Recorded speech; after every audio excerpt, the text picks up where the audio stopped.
Meu amado irmão, graça e paz.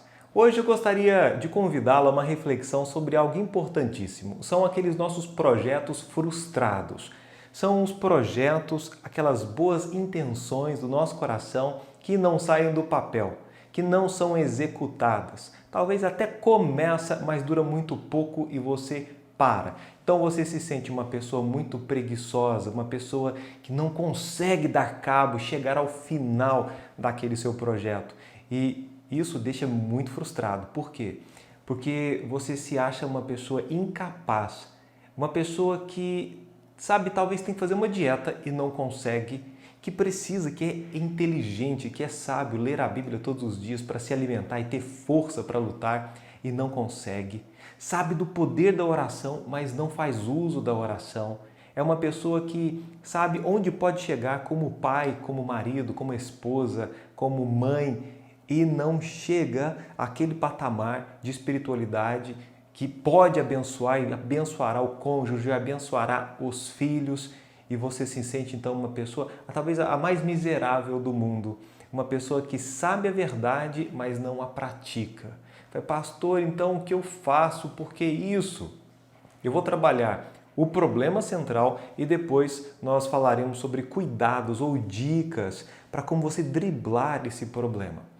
Então, abra comigo sua Bíblia em Romanos capítulo 7, dos versos 18 ao 23. A Bíblia diz o seguinte: porque eu sei que em mim, isto é, na minha carne, não habita bem algum, e com efeito querer está em mim, mas não consigo realizar o bem. Até parece que sou eu dizendo, ou quem sabe você dizendo essas palavras, mas quem as disse foi o apóstolo Paulo, inspirado pelo Espírito Santo.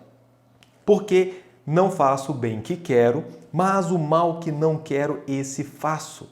Ora, se eu faço o que não quero, já não sou eu, mas o pecado que habita em mim. Esse é o problema. Acho então esta lei em mim, que quando quero fazer o bem, o mal está comigo.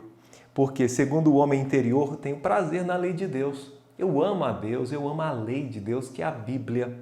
Mas vejo nos meus membros, ou seja, na minha carne, no meu corpo, outra lei que batalha contra a lei do meu entendimento e me prende debaixo da lei do pecado que está nos meus membros, que está no meu corpo. Ou seja, a sua natureza pecaminosa, ela joga contra você, ela luta contra você e contra mim. E isso todos os dias. Existe uma lei espiritual, isso para a pessoa que é salva, que já foi lavada, remida, que recebeu o Espírito Santo e foi selada com ele. Essa pessoa, ela tem uma vantagem para lutar contra a carne. Se a pessoa não é salva, ela não tem sequer o Espírito Santo.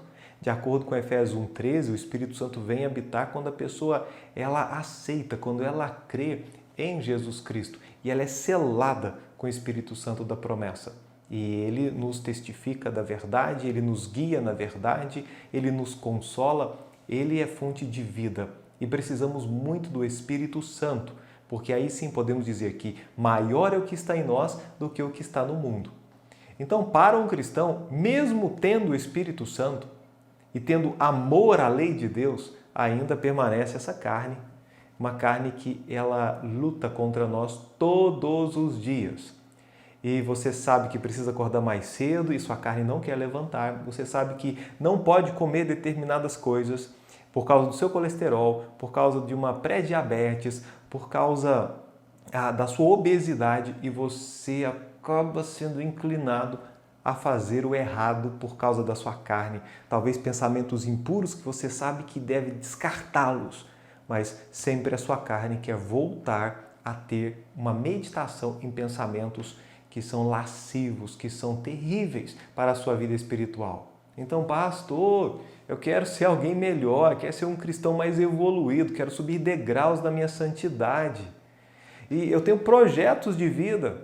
Talvez você é uma pessoa que deseja prosperar financeiramente, prosperar como família ali no seio do lar e tem dificuldades, parece que você não melhora. Então, pastor, então vamos lá. Eu sei que eu sou pecador e a minha carne sempre vai te puxar para baixo. É um peso, parece que a gravidade ela pesa mais, nos puxando para baixo. Ai, pastor, eu sou salvo, eu tenho o Espírito de Deus, mas mesmo assim eu tenho tanta dificuldade para fazer o certo. O apóstolo Paulo tinha o Espírito Santo e também tinha dificuldade de fazer o correto. Ele falou, tem uma lei que batalha contra a lei do meu entendimento, porque o entendimento sabe o que tem que fazer. Você conhece os 10 mandamentos. E por que não os pratica na sua totalidade, na sua plenitude? Porque tem outra lei que batalha contra.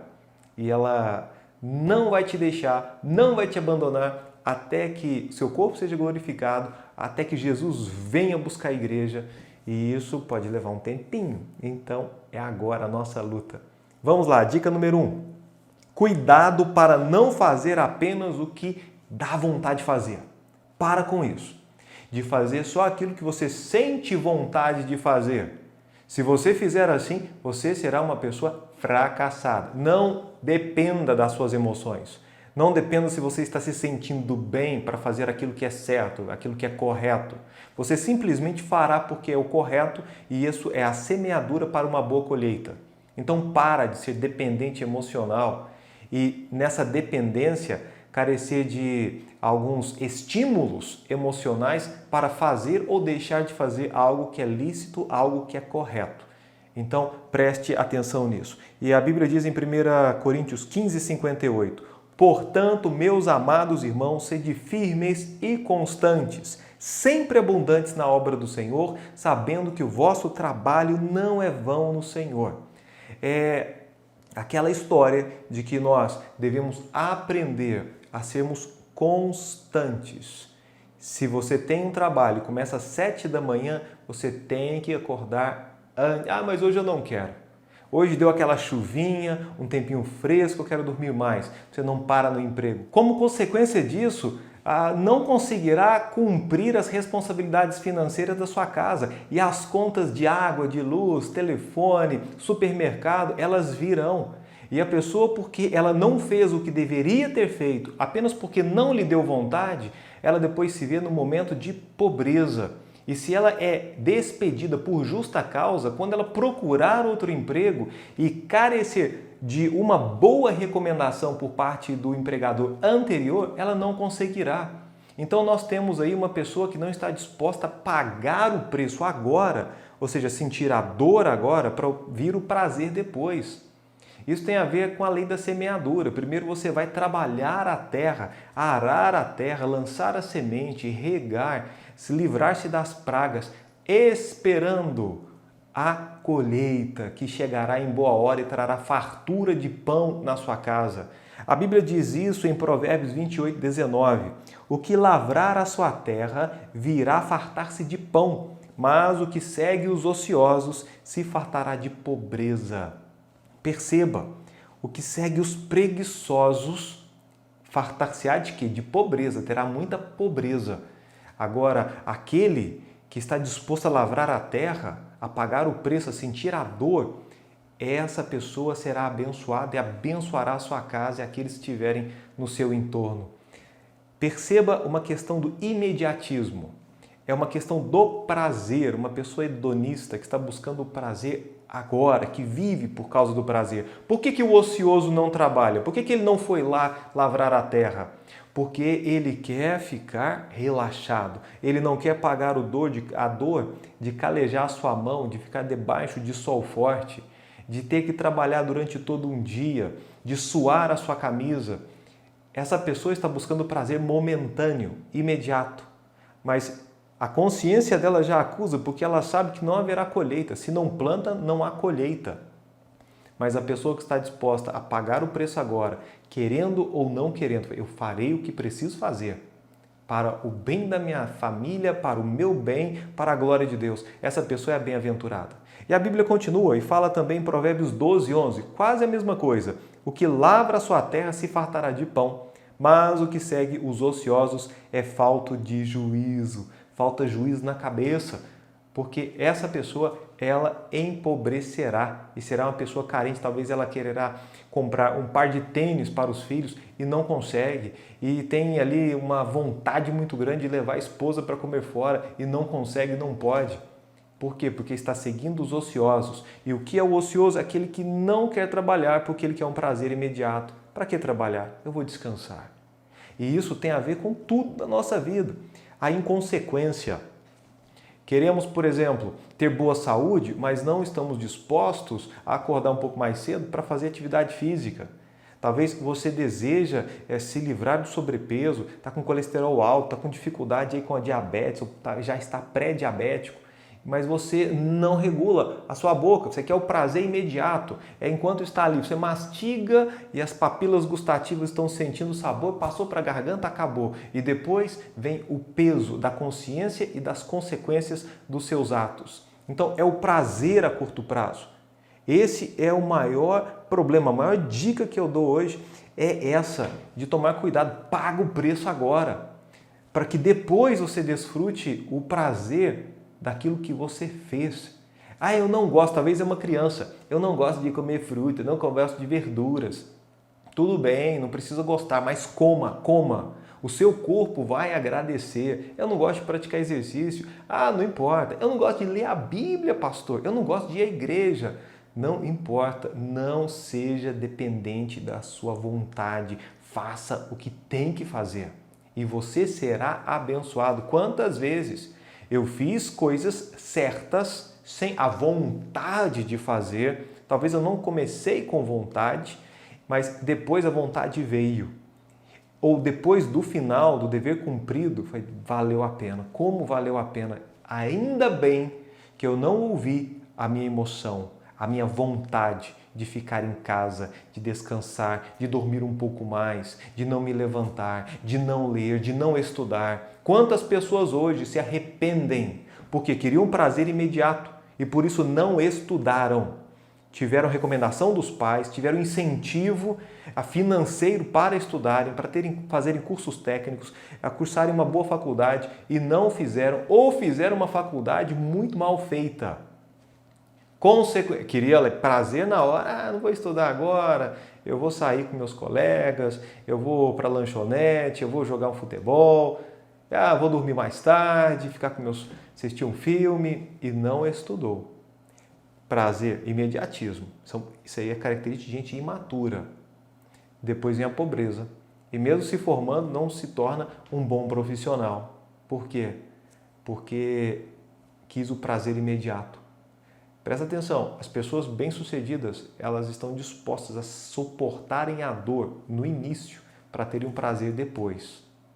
Pessoas que sofreram no começo para desfrutarem depois. Se inverter a situação, a Bíblia diz que leva à pobreza. Então esteja atento. Os seus projetos, eles não saem do papel, porque você não está disposto a sentir a dor agora, querendo ou não querendo. Nós temos que olhar o alvo, onde queremos chegar. E isso é muito importante. Vamos lá para a dica número 2, porque senão essa reflexão vai ficar muito grande. Dica número 2. Cuidado para não selecionar as suas amizades e ambientes. Tenha muito cuidado. Tem pessoas que não são seletivas e você precisa ser seletivo sim. A Bíblia recomenda isso. E você, se quer melhorar na vida, você tem que andar com pessoas que são melhores do que você. Pessoas que são mais sábias, pessoas que já chegaram aonde você quer chegar. Se você ficar sempre no mesmo ambiente, você se tornará como aquelas pessoas e não aprenderá muito além disso. Então você tem que galgar degraus maiores, buscando pessoas mais experientes, buscando grupos. Se você, na questão financeira, se você quer ser uma pessoa melhor financeiramente falando e só anda com gente pobre, o que vai acontecer é que você vai se contentar porque você estará igual a todo mundo ali. Mas se você se envolver com pessoas de negócio, pessoas que são investidoras, pessoas que são empreendedoras, você será motivado por elas a empreender também, a usar a sua cabeça para investir. Então isso vale do nicho que você deseja se desenvolver. Se você deseja ser um pastor, uma pessoa espiritual, que tipo de pastor você deseja ser? Se você andar com pastores que são medianos, você possivelmente se tornará um pastor mediano. Mas se você buscar pastores que são os pastores, que se dedicam, que se esmeram, que são pessoas que temem a Deus, que são aplicadas, a tendência é que você seja motivado a ser como eles são. E por isso precisamos olhar para Jesus, que é o autor e consumador da fé, olhando para Ele, porque Jesus é o nosso alvo, queremos ser como Ele é. E por isso nós não vamos olhar para anjo, por exemplo, não vamos olhar para criaturas, mas vamos olhar para o próprio Deus, para querermos alcançar um pouco mais da santidade que Ele tem. Olha o que a Bíblia diz sobre a questão de selecionar ambientes e pessoas. A Bíblia diz em Provérbios 9:6, deixai os insensatos, deixa os loucos, deixa os tolos, para de andar com essa gente sem juízo e vivei. Aí que você vai começar a viver de verdade. E andai pelo caminho do entendimento. Deixa o insensato. Você vai ter que selecionar os seus grupos. Você vai cumprimentar, você vai amar as pessoas, vai amar o seu inimigo, mas para conviver, me perdoe dizer, mas não dá para conviver com gente tola, não dá para conviver com insensato. A Bíblia diz, deixa o insensato. Você ama, você faz o bem para essa pessoa, tenta levá-la para o caminho de Deus, mas não conviva com ela, que ela não seja sua melhor amiga, que você não se aconselhe com ela. A Bíblia diz também em Provérbios 13:20, o que anda com os sábios ficará sábio. Não significa que ele é sábio ainda, mas ele se tornará sábio. Mas o companheiro dos tolos será destruído. Vai andar com gente boba, com gente tola, e você será destruído. É o que a Bíblia diz. Não são palavras minhas, são palavras do próprio Deus para a nossa edificação. Agora, você quer ser uma pessoa mais inteligente, mais espiritual? Busca uma pessoa sábia, busca uma pessoa que já está lá na frente. Talvez você é faixa branca ou ele já é faixa preta. Então vai lá andar com esse, porque se você buscar conhecimento com outro faixa branca, você não vai evoluir muita coisa. Você precisa de alguém que já tem mais experiência, que está mais adiantado. Anda com os sábios. Isso vai te motivar. Se você, por exemplo, é uma pessoa fraca na escola, falando aqui aos estudantes, e anda com uma turminha que é fraca, que não se preocupa, que depois da aula vai jogar bola, depois da aula vai ficar na rua, depois da aula vai para o videogame. Essa turminha deixa os insensatos. Você vai procurar o grupinho lá da sua sala, se possível, se houver alguém que tem grupo de estudos, que busca leitura nas bibliotecas, que faz um tempo ali de estudo, fora o que é exigido pela escola. Então vai andar com essa turma. E essa turma vai se dar bem. Eles estão pagando o preço agora, eles estão tendo a dor agora para ter o prazer depois. Eu conheço pessoas que realmente puderam estudar, não estudaram e agora estão arrependidas. E conheço também pessoas que, tempos atrás, estavam pagando o preço, eram convidadas para saírem para comer sanduíche, para poder sair dos colegas, para jogar um futebol, para dar uma volta. E falaram, não posso, estou estudando. Estou me preparando para o vestibular. Estou me preparando para o concurso público. E hoje essas pessoas estão bem, porque não foram imediatistas. Elas estavam olhando lá na frente a colheita, então plantaram bem. Esse é o problema, então faça, não dependa da sua vontade, selecione as suas companhias. A Bíblia também diz em Salmo 1, versos 1 e 2, conhecidíssimo. Bem-aventurado o homem que não anda segundo o conselho dos ímpios, nem se detém no caminho dos pecadores, nem se assenta na roda dos escarnecedores. Antes tem o seu prazer na lei do Senhor e na sua lei medita de dia e de noite. Então, olha, não dá para ficar ali. Se você, por exemplo, eu vou ficar no típico boteco, vou ficar no boteco, você vai aprender lá no boteco, você vai aprender a jogar sinuca, a alimentação ali é o quê? Você vai beber cerveja, vai beber cachaça, caipirinha, bebida de dose, a sua comida vai ser comida gordurosa, não vai ser nada nutritiva, o tipo de música é um tipo de música pervertida, vai jogar sinuca, não sei o que mais vai fazer. É ali, aquele ambiente. Vamos falar sobre mulher, sobre política e criticar, falar de futebol e coisas do tipo. Mais ou menos é o ambiente de um boteco. Vai perguntar, é o melhor ambiente para você? Para mim não é. Eu amo as pessoas que estão lá. Eu sei que é o mundo delas, mas não é o meu mundo. Eu não posso. Eu preciso andar com outros grupos. Depende da altura que você quer voar. Você precisa se envolver com pessoas sábias, com pessoas que estão buscando a Deus, amando a Deus. E se você ficar com pessoas iguais a você, você não vai crescer muito.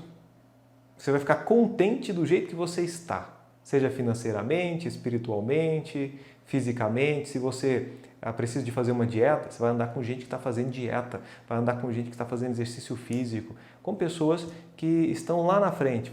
Quero chegar e eu preciso de dicas, eu preciso de ajuda. Mas se você quer fazer uma dieta e seus companheiros, a turma do rodízio, sabe, é a turma da padaria, é aquela turma que não está dando a mínima para a saúde, você não terá motivação. E você precisa selecionar as suas amizades e os ambientes que você frequenta. Por isso, a igreja, uma boa igreja, é um ambiente saudável para o crescimento espiritual. Pensa nisso. Terceiro, cuidado para focar no que não depende de si mesmo, deixando de fazer o que depende de si mesmo. Pastor, o que é isso? Tem coisas que não dependem de nós. E se você ficar esperando acontecer, para você tomar uma decisão, uma atitude, as coisas não vão acontecer. Isso é fato. Se você ficar assim, vou esperar passar a pandemia para procurar um bom emprego, ou eu vou esperar o meu marido melhorar o tratamento dele comigo para eu ser uma melhor esposa. Esqueça. Pare de depender de outros. Tá? Para você tomar a decisão que você pode fazer. O que você pode fazer? Eu me pergunto, eu como pastor, eu posso pregar a palavra, eu posso orar pelas pessoas, eu posso evangelizá-las, mas quem vai decidir se ela vai se converter ou não é ela mesma, porque tem o livre-arbítrio, o Espírito Santo vai dar aquela cutucada. Mas se a pessoa não quiser, pronto, é a decisão dela. Mas o que eu devo fazer? Eu devo continuar pregando, evangelizando, orando, mas eu não tenho o poder de converter alguém. Assim, eu não tenho a capacidade de mudar outras pessoas. O que eu tenho que fazer, eu vou fazer. Então pensa naquilo que você pode fazer. Quais são as ferramentas que você tem hoje? O que você pode realizar? Talvez você quer fazer algo grande, mas você não tem muitos recursos. Vai usar o que você tem agora. Então presta atenção. Eu queria muitos livros na minha biblioteca para aprender. Ok, você já leu todos que você tem? Você já leu a Bíblia? Você já fez uso dos recursos que você tem, das ferramentas que tem agora? Não, estou esperando. Usa o que tem e Deus vai te abençoar. Tá? Então, para de ficar dependendo da economia, da política. Seja independente disso. Faça o que você pode fazer e o resto, se acontecer, ótimo. Se não acontecer, amém, você continua seguindo o barco. E em último lugar, cuidado de importar-se demais com a opinião dos outros ou depender demais do apoio dos outros. É o tipo de pessoa que fica, o que será que vão pensar de mim? O que eles vão falar sobre mim? Ou, puxa, ninguém me ajuda, ninguém me apoia. Se você está num grupo e você quer melhorar, essa turma que está aqui, a turma mediana, a qual você faz parte, ela não vai ter a mesma visão sua. Então, eu falei, ele é meio louquinho, ou eles não vão compreender. Então não espera apoio, não espera um incentivo. Algumas pessoas, seria muito bom, né, se comprassem a sua ideia, como a sua família, seus filhos, a sua esposa, seu pai, a sua mãe. Isso é muito bom, é muito gostoso. Mas não espere apoio de todos para você fazer alguma coisa. Tá? Até mesmo porque esse grupo não tem a mesma visão. Esse grupo ainda não sabe, será que vai dar certo? Será que vai dar errado? Então, faça o que você precisa fazer, tire o seu projeto da gaveta e possa então glorificar a Deus através da sua vida. Tudo isso regado com oração, com discernimento bíblico, com a paz que o Espírito Santo nos dá para a tomada de decisão. Mas olha, por favor, lembra, vai ter uma peleja diária entre você e você mesmo. A lei interior com a lei exterior. E nessa, você vai tomar os cuidados que eu mencionei. Cada um deles. Cuidado com as suas companhias, os ambientes, as pessoas. Vai lá para você melhorar.